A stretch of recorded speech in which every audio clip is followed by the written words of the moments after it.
Hello and welcome to Radiance Revealed, the podcast. I'm your host, Dr. Jen Haley. I'm a board-certified dermatologist, fitness enthusiast, nutrition expert, and global explorer that over the years has uncovered that your skin is a true representation of your internal health.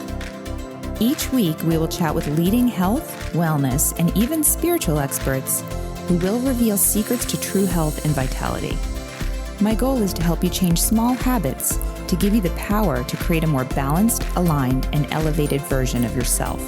Now let's dive in. Hi, everyone. Welcome back to this week's episode of the Radiance Revealed podcast. I'm your host, Dr. Jen Haley. And this week we are talking about the top 5 ingredients that you should look out for in 2025. There's so much research in the skincare industry, and we're actually seeing ingredients deliver. So I wanted to reach out to my good friend, Carmine Montalto, to discuss his thoughts on the top 5 ingredients. He has so much experience, over 25 years of experience in the skincare industry, and he's really no nonsense. He tells it like it is. He tells us what works, what doesn't work, why it works, and how to use it.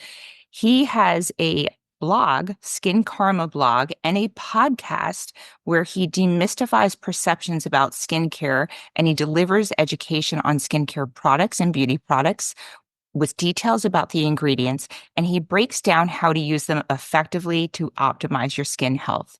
So I wanted to collaborate with him today because he's a wonderful resource, and I really hope you enjoy the episode. If you do, please share it with a friend, hit subscribe, and leave a review. I'd really appreciate it, as it will increase the visibility for the podcast so more people can learn and become empowered to take care of themselves. Thank you. Hey, so welcome to the show, Carmine. I'm so glad to have you. Thank you. For those of you listening, Carmine and I met years ago on Clubhouse during COVID. Oh my God. He's one of the people I remember. You know, you interact with hundreds of people during that time online, and Carmine's always been just a resource for me. And we've kept in touch on social, and he has his own podcast he just started. And when I was thinking about, you know, who do I want to talk to about who I think, or what I think the top 5 or so, we can riff a little bit off of that, but the top 5 or so ingredients to look out for in 2025, I kindly asked Carmine, and he said yes. So he's here today. So thank you, Carmine, for being here. Thank you. I'm excited. And I love the topic. I know. So before we started talking, you were saying that you get overwhelmed with tons of products. And I think a lot of us feel that on a daily basis. Like, oh my God, it's crazy. Right? I mean, where do we get started? So like, I want to give the listener an idea of, you know, where do they get started? Like, what do they start with, and how do they even know what to look for? And I mean, what ingredients do you usually like people to look for? And then which particular ones are you most excited about in 2025? Right. Well, you know, I think everything starts with, and I just published this one podcast and blog article called a perfect PM skincare routine. I did a perfect AM skincare routine the week before. And you know, I think what's so important is that people get their skincare routine straight before they start adding on to it. And you know, those basics are obviously cleansing and toning, and in the nighttime, you know, I think the most important thing you can do at night is to use a really good moisturizer, for crying out loud, especially now. Like, you know, here in New York City in January, like if I don't really use something super occlusive at night, I wake up and I look like death. It's really horrible. And like, it shows in my neck. Like, that's the first thing I see if things are really going south for me. I walk into the bathroom at 5 o'clock in the morning. You know, I have a cat, so I get up early, and I'm like, oh my God. Right. I mean, it's true though, but to your point, like the circadian clock at night, we are having more transepidermal water loss. We're losing more moisture. Oh my God. Yeah. So it's the perfect opportunity to work with our circadian clock in order to really infuse that hydration. So are there any specific ingredients that you like most Yeah. people with most skin types. Obviously, every skincare routine's got to be a little bespoke for your skin care needs. But what ingredients should somebody look for a good nighttime moisturizer during the winter in particular? Well, humectants are it, right? That's where What it's does that at. mean in English? A humectant is a particular molecule, an ingredient you find on a packaging label, that binds to water molecules and holds water molecules in your skin. So there's something called transepidermal water loss, which I know you're super familiar with as a dermatologist, and that water loss that occurs especially at night. It happens at night because you're exposed for 8 straight hours. You may not be using anything else on your skin. You have the heat running. The heat is super drying. I have this massive bottle of water next to my bed, and I get up to go to the bathroom like 3 times a night. No joke, because if I don't drink a lot of water, I will not only wake up looking dry, but I'll be so dry inside that I get a migraine. So I'm like terrified to wake up with a dry, dehydration induced migraine. It's the worst feeling. And so you want humectants that lock water in your skin, but you can't use humectants that lock water in your skin if you're not using occlusive, lipids and emollients that block. So I always talk about on the blog a lock and block strategy. You want to lock water in your skin and you want to block water from escaping through the skin barrier. And that's why humectants paired with a really good, rich, lipid replenishing moisturizer is the way to go at night. So examples of humectants that are commonly known to most people, hyaluronic acid is the star. It's every skincare marketer's favorite ingredient. They love putting hyaluronic acid into products. Hyaluronic acid is not new. It's been around forever. Yeah, a lot of brands are realizing that they can get a better benefit if they use multi-molecular hyaluronic acid, so smaller molecules that go deeper into the skin. But even the smaller molecules don't go that deep. Your skin barrier is built to keep things out, and it doesn't want you putting anything on it that is going past the skin barrier.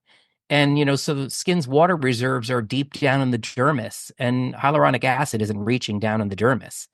And so the trade-off with hyaluronic acid is what you're doing is pulling water from the reserves deep down in your skin, and you're bringing them forward into the very top layer of your skin where they're now exposed to the dry air, where the water's now exposed to the dry air, and it gets sucked out of your face. So if you're not using a really good occlusive moisturizer, you're kind of defeating the purpose and potentially even drying your skin out. So there's an ingredient that I'm really excited about that I started getting very excited about last fall. It's called ectoin, and it's a humectant similar to hyaluronic acid, but it has much broader benefits than hyaluronic acid. The molecule is smaller, it goes deeper, and it locks onto water molecules, but it also forms, I guess, what's described as kind of a protective layer over skin cells, which Hmm. hyaluronic acid doesn't do. And so it protects the skin cells better than other humectants. It forms this shield around a skin cell. It strengthens the skin barrier too. And you really, as particularly as we get older, our skin barrier thins. And because it thins, we experience more transepidermal water loss. We experience loss of oils. Our skin dries out, becomes dehydrated. And that's, essentially why you show signs of aging as you get older. I mean, in addition to photo damage, your skin barrier is a lot thinner, and a thinner skin barrier shows signs of aging. So you want ingredients that help to strengthen, thicken, fortify the skin barrier. And ectoin is this really new hot humectant that has the ability to do that. And so you're getting like all these benefits from this one active. Okay, that is really neat. So you brought up so many great points about hyaluronic acid, and I completely agree because the studies that I've seen show that it does not hydrate your skin unless the humidity in the atmosphere is over about 80 to 85%, because our Yeah, skin is always trying to find homeostasis with the outside world. So yeah. I'm in Arizona, the humidity is 10% here. So there's no, my skin is always constantly removing moisture or removing water. I'm having a lot of transepidermal water loss to As we your speak. point. Exactly, as we speak. So what I like to do with hyaluronic acid to help it work a little bit is to take a mineral water spritz, like Hmm. Loretta would say, and then Hmm. seal the hyaluronic acid over that. And I think it even works very nicely if someone's going to go out for the night to just get a little bit of boost on their cheekbones and their eyebrow to like get that red carpet glow. But this ingredient I am not familiar with. So this is our first one. It's ectoin. How do you spell that? Ectoin, Ectoin. This It's is been proven to increase hydration. I just blogged about this, so I kind of know the ingredient really well. It's been proven to increase hydration by 39% and to keep hydration levels up for up to 24 hours. That's something that hyaluronic acid doesn't do. yeah, without So, causing any breakouts for anyone who's acne prone because we all need moisture, but it's not going to be yeah, comedogenic. Okay. yeah, yeah. So it's starting to show up in products that were launched in the fall and that are continuing. I'm using this one product now that is kind of supposed to be a retinol alternative that features ectoin and another one of the ingredients that I'm going to talk about. So I think we're going to see a lot more of this ingredient. It's probably not as cheap as hyaluronic acid, which is one of the reasons that skincare marketers love it so much. It's super cheap. It's easy to formulate with. And hyaluronic acid gives this instant benefit, right? Because it's pulling water from purportedly from the air, which I think is nonsensical. It's more likely pulling water from the reserves deep in your skin forward, so it gives you a softer feel, right? It's that feeling of the water in closer to the surface that makes you feel plump, and that's wonderful. But again, it could It's be temporary. dehydrating. Yeah, it's a Yeah. double-edged sword. Yeah, unless you add moisture, then I feel like you could Yeah. lock it in, but not necessarily for 24 hours. So the way I No. do these Yeah. things is if something's a little more expensive, but it's lasting 24 hours, you're using half of it, right? You're not having to use it twice a day. It could be a once a day. So the Yeah. value can be there. I Okay, think what's so great about ectoin and the whole concept of hydration is hydration dehydration is visible on your skin as fine lines, and when your skin is dehydrated its functions slow and begin to break down. And so I talk a lot about how in K beauty, hydration and sun care are kind of the two tenets of K beauty, and it's why Koreans have the most beautiful, smooth, soft, bright, glowing dolphin skin. And it's not just the women, the guys do too. It's kind of crazy. So hydration is essential. And I think when you're looking to up your skincare game and improve your skin health, ectoin is going to be one of the ways you do that. that's super exciting. Yeah, and I mean to your point, the immediately hydrating the skin like around the eyes, you will get plump. Like your fine lines and wrinkles will immediately look smoother and softer. Yeah. So Hmm. it's just such a low hanging fruit and such a quick way to get a result while maybe some more science backed ingredients can be utilized at a cellular level to do a long term effect. It's always nice to get like Yeah. immediate gratification while you have a long term plan. Okay. Hmm. So going to your number two, and then maybe we can announce the product that has these two ingredients that you like. Okay, we can. Well, the product that I really love that contains ectoin that I'm obsessed with is from the Inky list. It's an ectoin skin barrier strengthening. I forgot the exact name of it. Hydro barrier serum, and it features ectoin. And so it's used in the same way that a straight up hyaluronic acid serum is used, but it's not dehydrating, and it's been kind of like the star of my own skincare routine over the last several weeks. So if It came at someone, the right time too. yeah, in the winter, right? So if someone's Yeah. doing their like morning routine with, a vitamin C and their evening routine with a retinol, that these products are subsequent to that. They're like thinnest to thickest. Is that what you recommend? Oh, always. Yes, absolutely. Okay, so ectoin, that's new for me. So this is why I love this conversation. Okay. Thanks for doing all the heavy lifting on the research for me, Carmine. Hmm. Okay. Sure. Okay. No, I mean, dermatologists, we understand skin physiology, but we're not Yes. always up on all the ingredients. This is Right. I'm learning about diseases with 5 Latin words. So it's like super, it's super exciting to like learn about someone who's got their feet on the ground and like is going through body bags worth of skincare and vetting them, like that's Yeah. really need, like what's the garbage and what's not the garbage. And that's what I love about your blog and your podcast is like you just get to the point, you share what's like good and what's not good. And you're not just like trying to sell specific things. You're like, this is bad, don't use it. Or like, no, this is something you should, Yeah. this is a hero product. So okay, let's move I on. really love to talk about products that I'm using in my own routine, I hope so. most. Yeah. Yeah. Products that really make a difference for me. Okay, so number two, what's your second ingredient we should look for? The second one, and I'm excited to bring this to you, is because it's being marketed by this one brand that's featured it in this product innovation. It's being marketed as the dermatologist's best kept secret. So it's exosomes. Is it I've your used best kept exosomes. secret? Well, I've There used you go. yes. This is the thing with exosomes, in my opinion, and correct me if Yes. you want a perception shift on this. So exosomes are basically the little messages that are sent to stimulate stem cells to regenerate and renew because our stem Hmm. cells get lazy as we get older. Like I'm 53, my stem Like cells are not everything. pumping out as quickly as they used to. But the issue is like, are we putting the right messages in exosomes, right?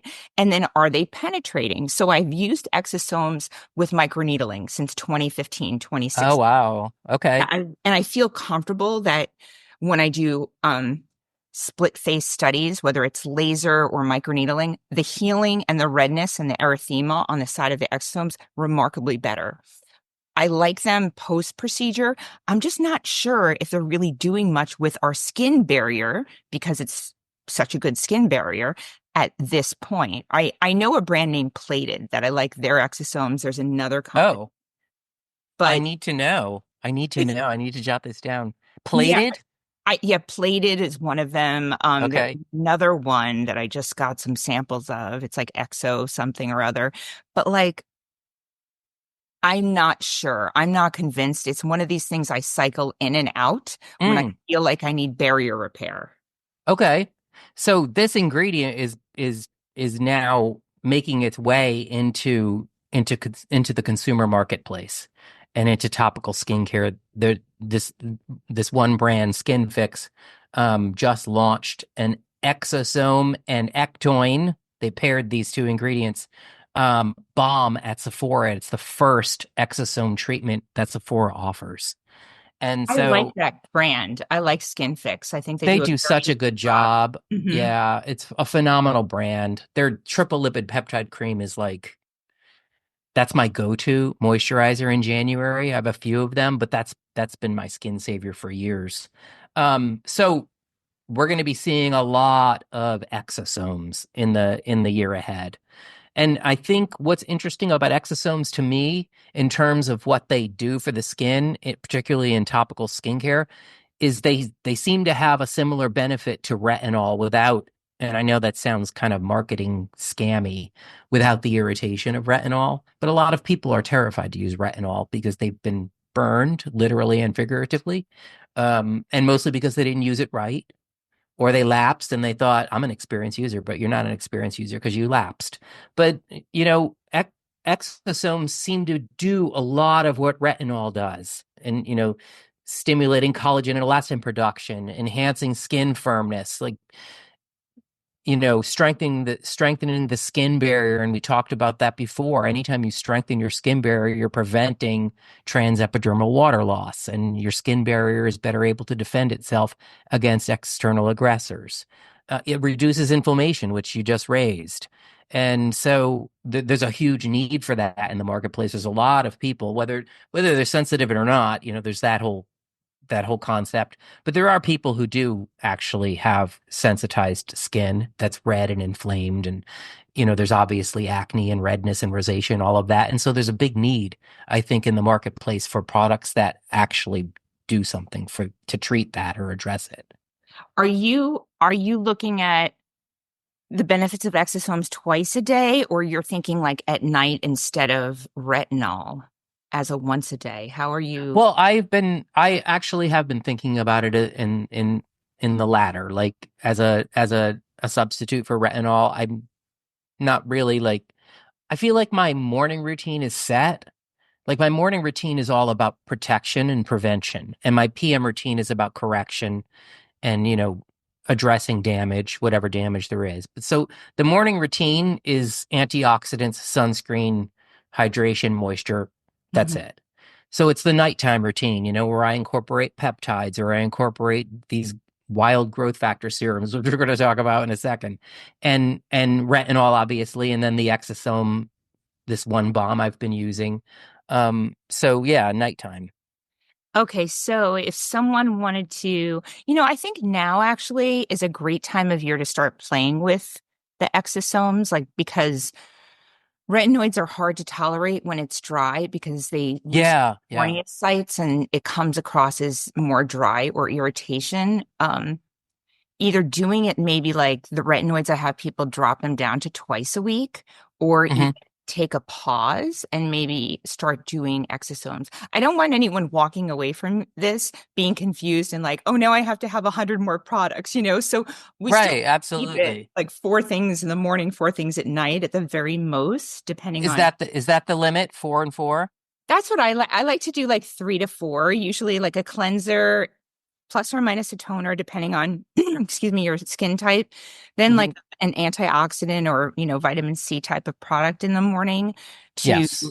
help your circadian clock of your skin be in that protective mode, which you just mentioned. And then either a moisturizer and a sunscreen or a twofer, Hmm. the sunscreen Yeah. moisturizer. And Yep. then night cleanse as well, plus or minus toner, depending on if you're oily or you want to like do some exfoliation, then you can do your retinol or AHA, BHA, or now your exosomes and then your Your moisturizer. exosomes. Yeah.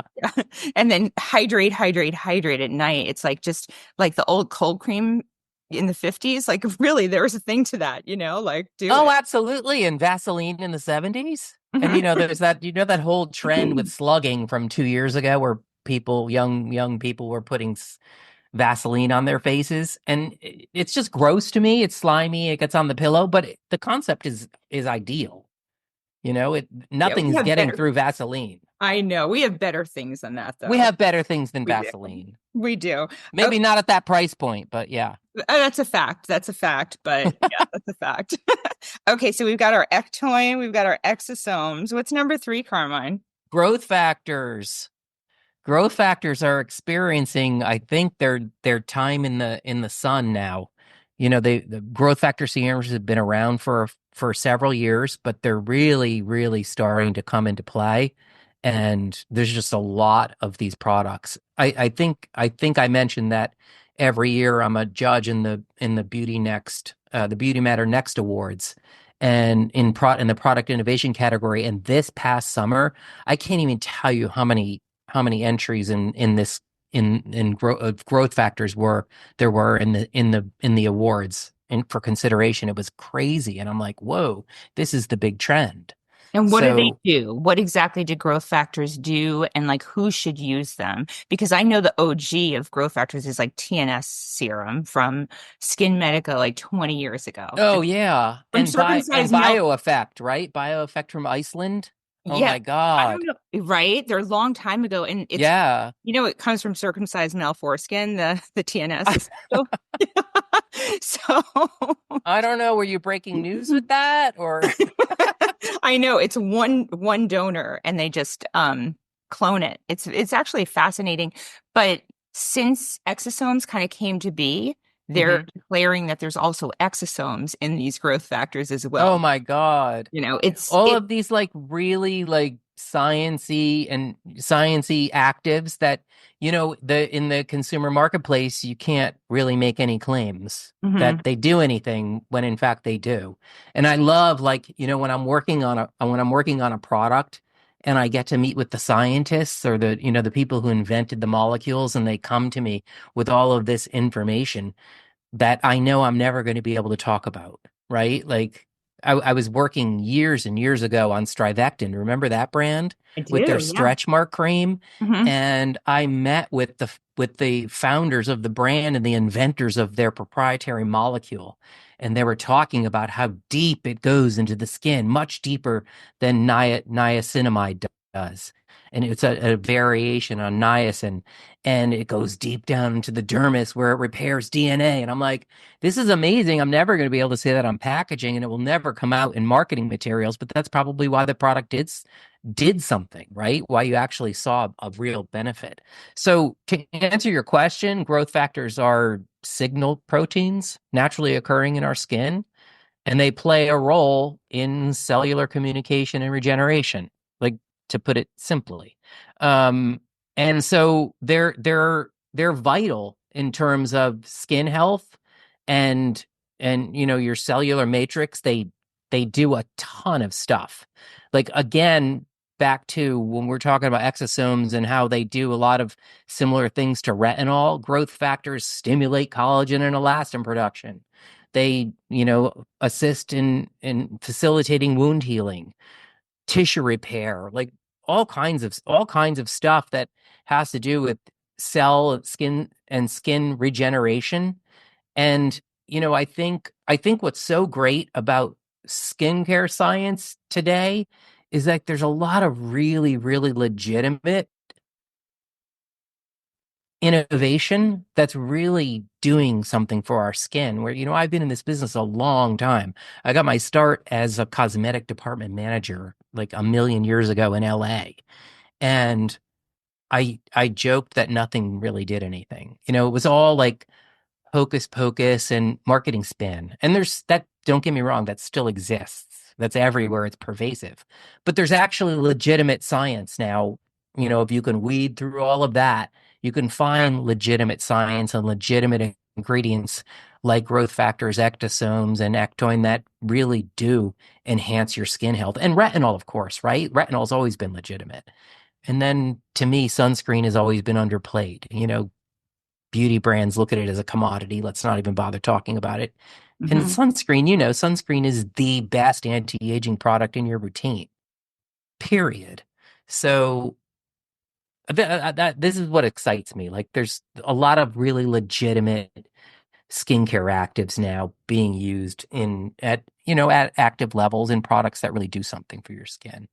Right. It's not going to make up for a bad lifestyle. It's in conjunction No, doing the right no, it things, won't. right? Like you can't, if you're, gaining a ton of weight and losing a ton of weight and you have extra skin on your face, you can't just apply a cream and it's going to tighten up your skin. There's Oh, true. a whole Yes. lifestyle approach you have to do, but I definitely agree with you. There's a lot of science in nourishing the skin from the outside in as Mhm. one strategy. Like we're building the house and this is a hammer, but we still need all the other things to build the house. So like when would somebody use exosomes versus growth factors? Well, I don't know that. I think it's really a matter of how complicated you want your skincare routine to be. What your budget is for your skincare. Growth factor serums, like legitimate growth factor serums, are not inexpensive. Mm-hmm. Now, that said, The Ordinary did just launch a growth factor serum, a 15% growth factor serum. I think the growth factors are plant derived. I, believe it or not, haven't gotten my hands on it yet. I think it came out a week ago. And so this is what I mean. Like all of a sudden, like this ingredient that has been kind of out of reach. And, we mentioned these products, these legacy products that have been around for 2 decades, but they haven't really reached the consumer and they've been really expensive. I remember that one growth factor serum that I mentioned it was probably like $200 at the time. And I personally don't like to spend money on skincare. Not like that. I just don't think it's necessary. And so growth factors are now becoming accessible, if you will, to a broader range of consumers. So I guess if you're one of those people who just really doesn't care for retinol or you're afraid of retinol, you can now get the benefits of retinol without having to go through that retinol process, that building tolerance and all of that, and the sun sensitivity that comes from it. Or you mentioned that It's can be challenging for some people to use retinol in the winter. I have a friend who refuses to use retinol in the summer. She claims that it damages her skin. She's out in the sun. She's, traveling the world in the summer quite often, and she puts her skin on pause in like late spring, I guess, and then starts up her retinol treatment in the fall. And I'm thinking, well, what's going on those 3 or 4 months where you're not doing that kind of deep down repair? Like, Because she's not avoiding the sun. So I've lived in Hawaii, Southern California, Arizona, really sunny places. And yeah, I don't have a problem with anyone using retinol all year round as long as they're being deliberate about sun protection with a hat. yes, But yes. if you are going to go to the beach all summer, like your friend probably is, probably a good idea not to use the retinol, right? Yeah, absolutely. And she is vigilant about SPF. But for some reason she just refuses to use retinol in the summer. So here's an option, right? Growth factors are a good solution for her. And I don't think there's anything wrong with layering growth factor serums into the rest of your routine. If you're using retinol, there's no reason why you can't use a growth factor serum as well at night. Do you, The more correction and damage repair you can get, the better your skin is going to look and the more healthy and youthful you're going to be. yeah. Do you think that the growth factors should go first because they need to penetrate the deepest to send those signals? Because that's what I feel. Yeah, I do. And I don't know, maybe we talked earlier about the order of products, thinnest to thickest. I always use all my other serums before retinol. And I guess maybe because most of the retinol products I use are creamier, they're thicker, they're Mhm. not lightweight serums, they're oil-based lotions or creams. So they go on, right before my moisturizer at night. So everything goes before that. But as a general rule, I think the thinner the product, the deeper it's going to go into your skin. If you're using a pulpier hyaluronic acid, I would use that last before you apply, oil-based moisturizers and things. But yeah, for the most part, I layer in serums, and this growth factor serum that I've been using comes around midway through my serum stage. I usually apply 3 serums at night. Okay. You know what's interesting to me? We have so much science on various products, but we don't have really very good science on how those products interact together when we apply it to the skin. Right. We You know, don't. sort Yeah. of like supplements. If you think about supplements, when we're taking like 10 or 15 supplement pills, like how do they interact together? And are there certain times of day working with our circadian clock that work better than others? So I think there's Yeah. still more we need to know on that. And a lot of There's a it. lot we need to know, and we're kind of Mhm. flapping in the wind on that. And honestly, I have this thing, like this voice in my head that says don't use vitamin C, ascorbic acid, or vitamin C with peptides. And I think it's because a couple of years ago I read that ascorbic acid in particular can deactivate some peptides.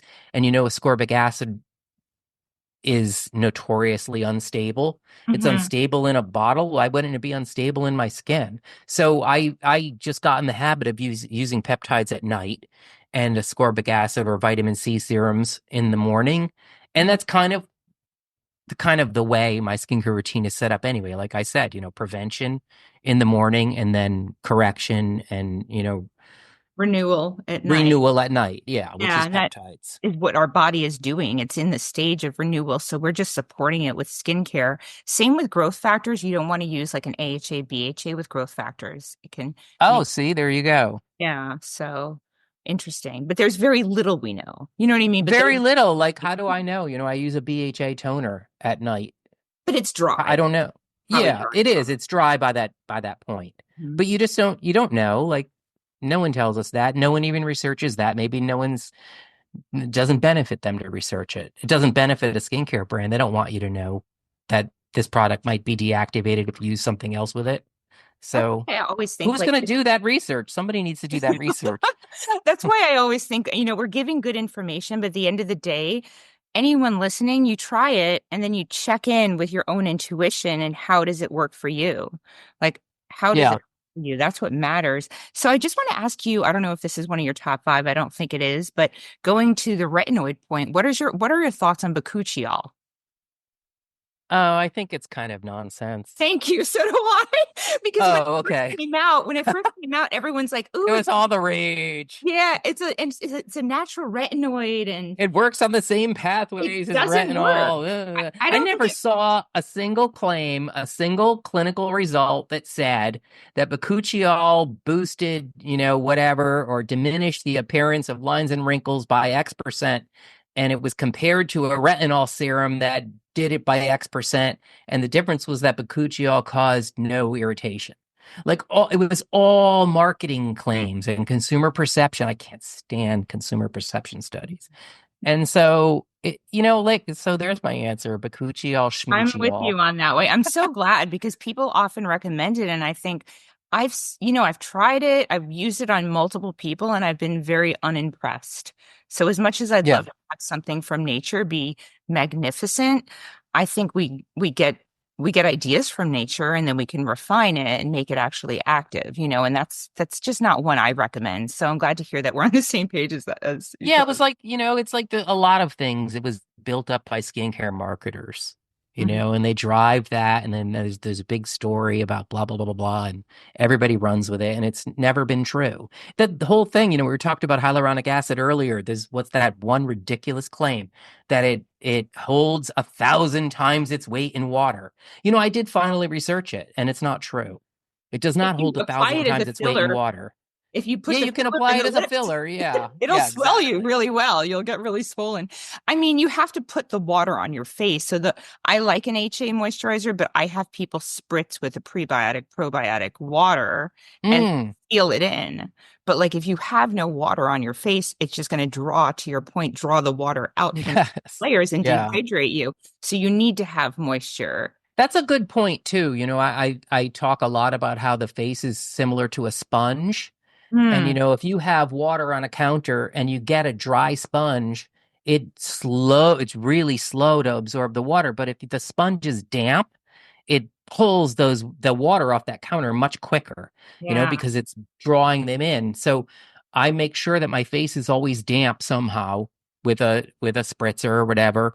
I have a couple of mists that I love, so I'm always spritzing in between product application, and draws the ingredients deeper into your skin so it's not sitting on the surface and then just evaporating out into the air while you're standing there doing your skincare routine thinking it's going in and it's not.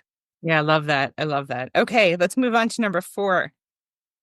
Number four, the number four trending ingredient for 2025 is mini proteins. Ooh. Mini You mean like proteins. peptides? Are you talking about? Yes, they're Okay. next generation peptide technologies that combine all of the benefits of peptides and proteins, and they're much smaller than most peptides, so they penetrate more deeply. We talked about that a little bit earlier.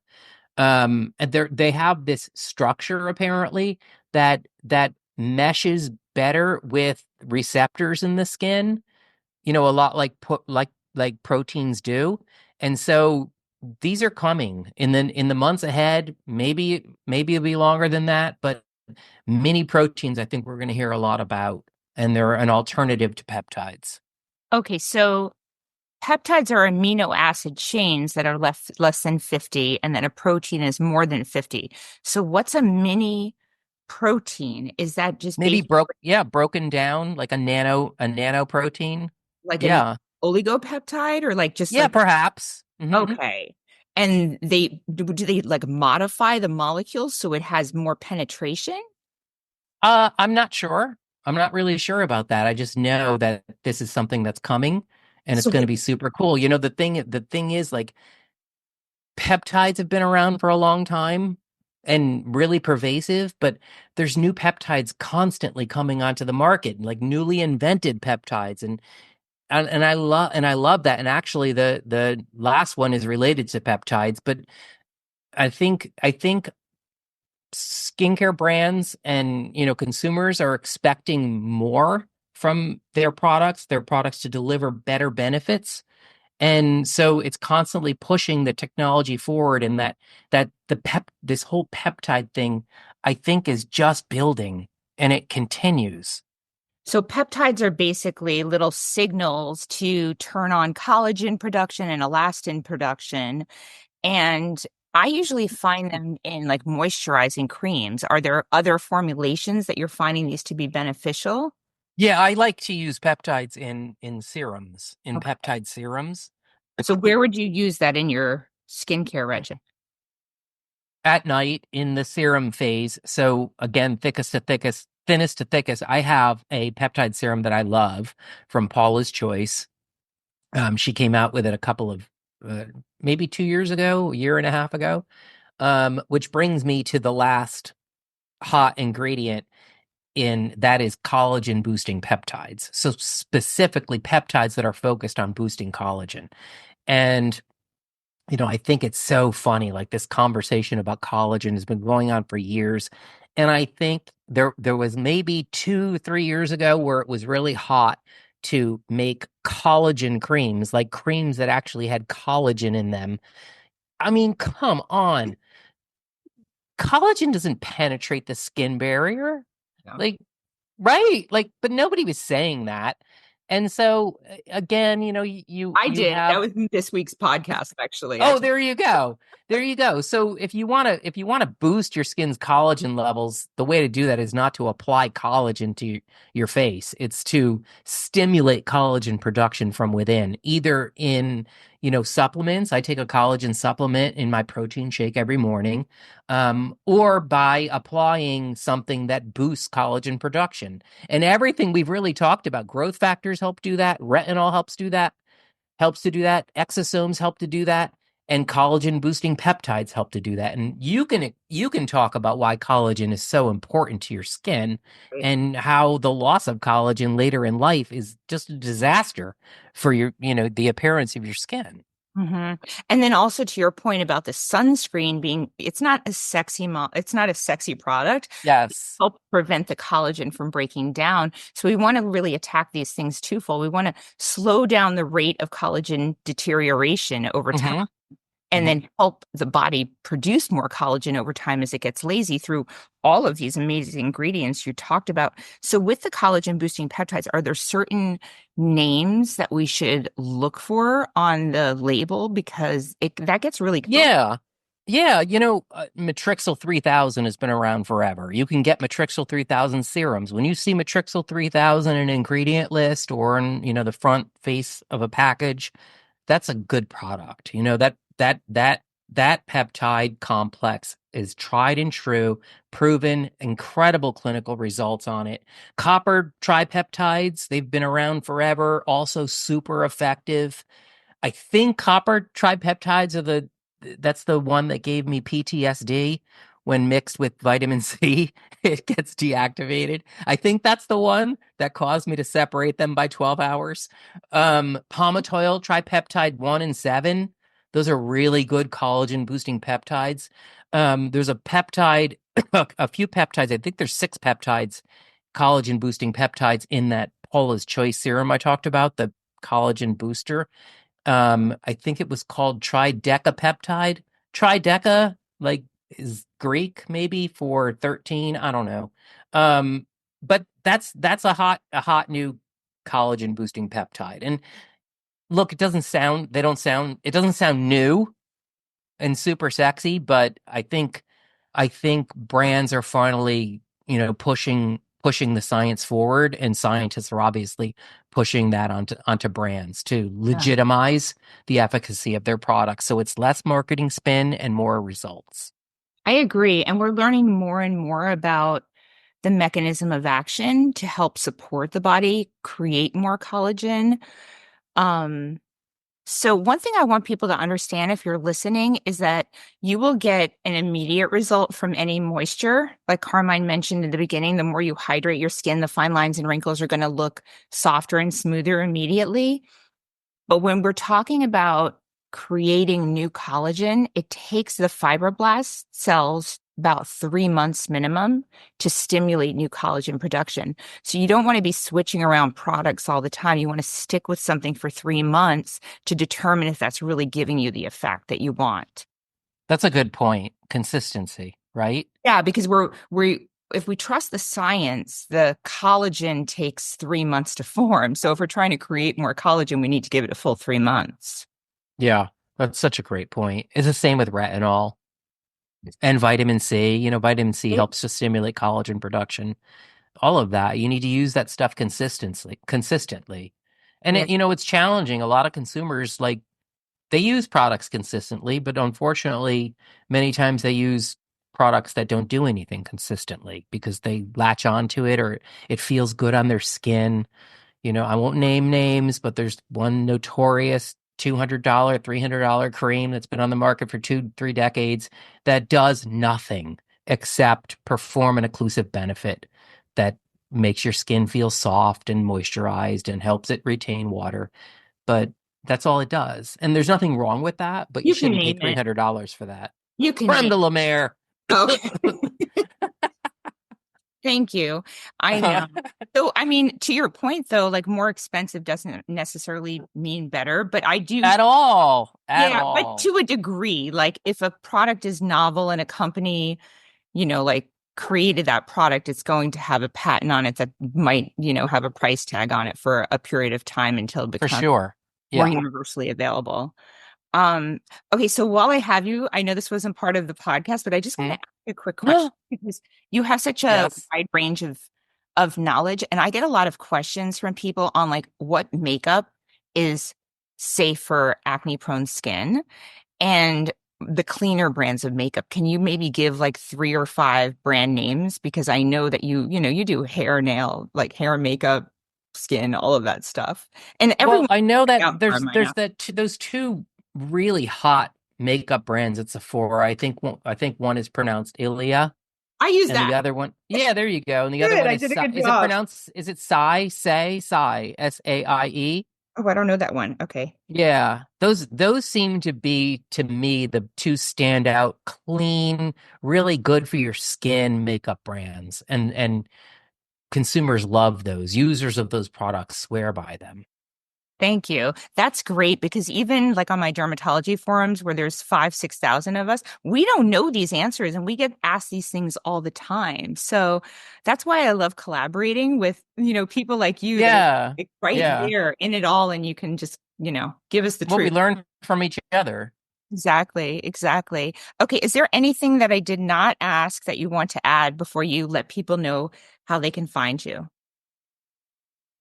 Oh, how they can find me? I'm at skinkarma.com. I have a podcast on Substack. I'm working diligently to get it up on Apple Podcasts, but you can find me on Substack. And then my blog, of course, is skinkarma.com. And I post there pretty frequently, once a week or so. And on Instagram, Carmine And also on Instagram, of course, Instagram. yes. Yeah, yeah. So, Yeah, well, Instagram and on Red Note. okay. I Well, joined Red Note a couple of weeks ago. I'm The not familiar. Chinese app that everybody from TikTok migrated to. It's been wild. So every day I'm interacting with actual Chinese in China that, I've never had the experience of. It's pretty cool. Definitely. Definitely. Okay. Well, thank you. We'll have all of your contact in the show notes. And thank you so much. This is amazing. Thank you so much, Jen. Really, really appreciate you. All right. If you're enjoying the Radiance Revealed podcast, please don't forget to subscribe so you'll always know when there's a new episode. And while you're at it, please give us a review, as that helps others to find this podcast. And if you want to connect with me, please visit my website, drjenhaley.com, or you can find me on Instagram at drjenhaley. Hello, everyone. Just a friendly reminder that this podcast is for educational and informational purposes only. The statements and views expressed on this podcast are not medical advice. Opinions of guests are their own, and this podcast does not endorse or accept responsibility made for statements made by guests. Neither this podcast nor any of the information contained within it are a substitute for care by a qualified medical professional.